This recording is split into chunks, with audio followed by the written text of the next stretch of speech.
As the world moves towards a more abundant energy future, much of the media is focused on clean energy technologies. And those are exciting because they hold so much potential. But the path to abundant energy isn't just about how we generate power. It's also about how we deliver it. The complex network of wires and infrastructure that runs through our towns and cities to power our everyday lives is in some places decades or even a century old. This complicated system, governed by rules that were mostly written decades ago, is the backbone of a one-way, inflexible, monopoly-based industry. But if we are to truly realize the potential of innovative energy technologies, we have to acknowledge that they are only as effective as the infrastructure that supports them. So, what would a new electrical grid system even look like? Who's building it? And most importantly, when do we think we'll get there? This is the timeline, the past, present, and potential futures of the most important technologies of our time. Let's start at the beginning. In 1882, Thomas Edison's Pearl Street Station in Manhattan became the first commercially successful centralized electricity system, serving 82 customers within a half-mile radius. By 1888, Nikola Tesla's development of alternating current allowed electricity to be transmitted over long distances with far less power loss, enabling larger power plants to serve more customers across wider areas. This innovation unlocked economies of scale as larger plants could reduce their cost of producing electricity. And here's where things get interesting. As these early plants expanded their reach, it became clear that sharing transmission infrastructure further reduced costs and improved reliability. This led to the consolidation of smaller utilities into large-scale natural monopolies, which were vertically integrated, meaning they controlled everything, from the generation to the retail sale of electricity. Over time, these monopolies started connecting with each other, or interconnecting, creating the shared transmission and distribution systems that we refer to today as the grid.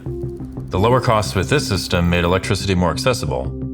Recognizing both the benefits and risks of these monopolies, though, public utility commissions were established to regulate prices and ensure reliable service. With this model, the industry grew quickly. By 1930, electricity was available in nearly 70% of U.S. homes. By 1950, the U.S. was tied together by an enormous network of high-voltage transmission lines mostly operated by these regulated monopolies. Although changes in the 1970s and 1990s brought competition to electricity generation, this model is, by and large, still the way we distribute electricity today. But there's a problem with this model. I spoke to my colleague, Josh Smith, an expert in energy policy, about the challenges of updating our current system. The big motivating question and organizing question for a lot of the work that I'm interested in is how do you enable experimentation on the largest machine in the world without crashing that machine? The grid's also incredibly complicated. There's all sorts of pieces, all sorts of parts that have to be kept at specific levels, otherwise you crash the whole system. So how do you think about undoing and unwinding what is not the result of the last 20 years, but the last 200 years? The world looks a lot different today than when we first established this system of centralized electricity delivery. Natural disasters like hurricanes and tornadoes, efforts to decarbonize, and a growing demand for electricity are all increasing pressure for regulators and utilities to update and expand the grid. In 2023, the total capacity of electricity generation projects awaiting approval to connect to the grid totaled twice the capacity of the current grid. If you think about the electrical system as like an irrigation ditch, basically the peak demand, that's the highest level the water's going to reach. And unlike in an irrigation system, if some water spills out, it could be the end of the world in the electrical system. You've got to keep everything balanced. So you can think about building the irrigation ditch up as what the kinds of investments in wires and lines that we have to make in order to meet peak demand. But building more grid infrastructure is easier said than done.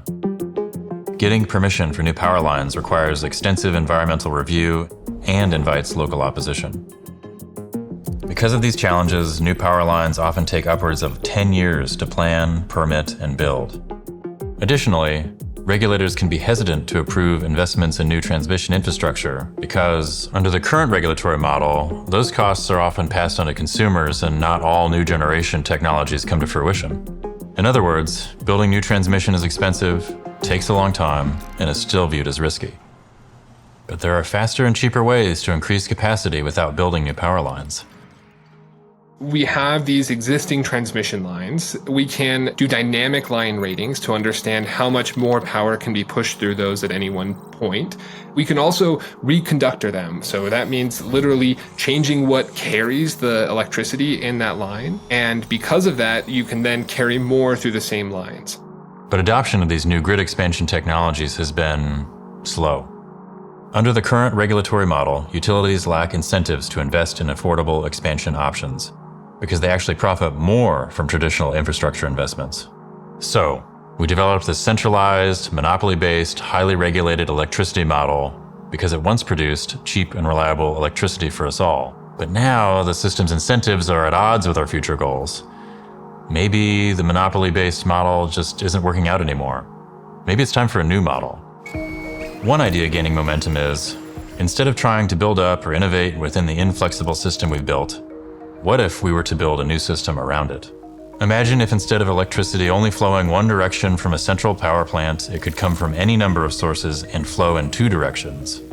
That's the idea behind something called grid edge technologies, an umbrella term that describes electricity generation, storage, and distribution capabilities located closer to the end user and outside of the main utility-owned grid. Things like rooftop solar panels, home batteries, and electric vehicles are all examples of this. There are a number of interesting things you can do at the grid edge. For example, a group of people in a community with their own solar generation and battery storage could create what we call a microgrid that generates its own electricity and is self-sustaining during a tropical storm. Or a data center with its own power generation could supply electricity back to the grid during a heat wave or a cold snap. But this kind of energy sharing would create even more exciting possibilities if we were to adjust the way we think about electricity pricing. We spoke to Lynn Kiesling, an economist specializing in the electricity industry, to paint a picture of this for us. So in the traditional regulated arrangement, you as the customer, you're paying the same price for every unit of electricity all day, every day. And so you don't have any incentive to change your demand. Dynamic pricing encourages consumers to conserve energy when prices are high and then consume energy when those prices are low. So if you are seeing a high price at 5 p.m. and you know prices are going to be lower at, say, 8 p.m., you wait to turn on the dishwasher. And so dynamic pricing really aligns economic and environmental incentives because it gives you an incentive to conserve. This kind of behavior shift also lowers peak demand, which can then reduce the overall cost of producing and delivering electricity. But dynamic pricing also unlocks the opportunity to create real-time electricity markets, where consumers, businesses, and utilities are all able to buy and sell electricity based on supply and demand conditions. For the 20th century perspective, we didn't really think about humans as participating in the grid. We thought of it as I flip the switch and the light goes on, end of story. What if I can use the battery in my EV when it's plugged in? What if it can be a resource to the grid? With this kind of system, someone with solar panels and batteries could store electricity when prices are low and sell electricity back to the grid when prices are high. Here's another example. An electric vehicle could be charged at night when electricity is cheap, and then autonomously travel to a local construction site during the day to supply energy when demand has skyrocketed. Even electricity stored in the batteries of your future home appliances could participate in this kind of an economy, autonomously changing their consumption based on price signals to save you money. This kind of decentralized and bidirectional system of coordinated energy generation, storage, and distribution could increase capacity, expand the use of renewable energy, and lead to a more affordable, efficient, and resilient energy grid. It would also allow for more solutions to our energy needs to bring us closer to a world of energy abundance. The question is, when can we get there? The path to an abundant and clean energy future isn't just about creating new technologies. It's about developing an ecosystem that can fully realize their potential. Grid edge technologies and dynamic pricing are just two innovations that could totally reshape the way we generate, store, and consume electricity. They offer us the chance to build a more resilient, affordable, and flexible grid that can help meet the demands of the future. But to get there, we need forward-thinking policies and regulatory reforms that can remove the barriers standing in the way of a decentralized and competitive energy ecosystem. Utilities, regulators, and consumers all have a role to play in embracing this kind of shift. The question is not whether we have the ingenuity to build this kind of future, but whether we're willing to do what it takes to overcome decades, even a century, of inertia. So it's up to us to decide how quickly we get there.